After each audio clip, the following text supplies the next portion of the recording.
In this problem, we will prove that n times n plus 1 times n plus 2 times n plus 3 plus 1 is a perfect square when n is a natural number. How we will proceed?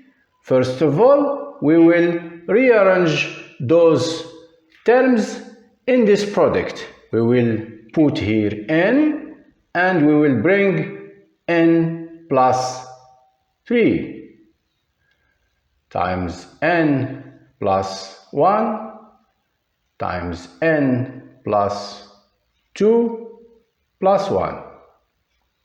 Here we will develop n times n plus 3. It's n times n is n squared plus n times 3 is 3n.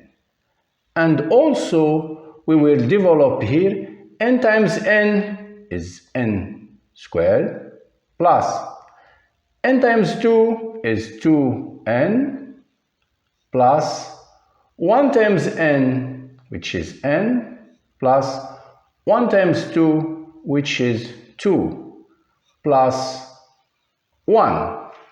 We continue. It's n squared plus 3n times n squared plus, here 2n plus n is 3n plus 2 plus 1. And here we will stop for a moment to see here if we call this number to be x, this number to be x, we see that our equality is x times x plus 2 plus 1.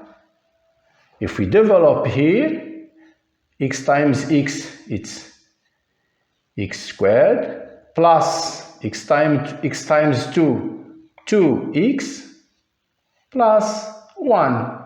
And here we have our square, which is simply the special product x plus 1 squared.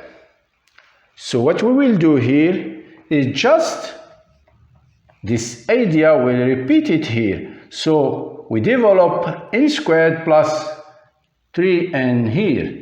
It will be n squared plus 3n times n squared plus 3n, it will be squared, plus, and n squared plus 3n times 2, which is 2 times n squared plus 3n, and plus 1. And here we have gained our form, which is the special product, so it's equal to n squared plus 3n plus 1 squared. And here we have obtained our square. I think that this is the fastest method to prove that this number is a perfect square. And this concludes our problem.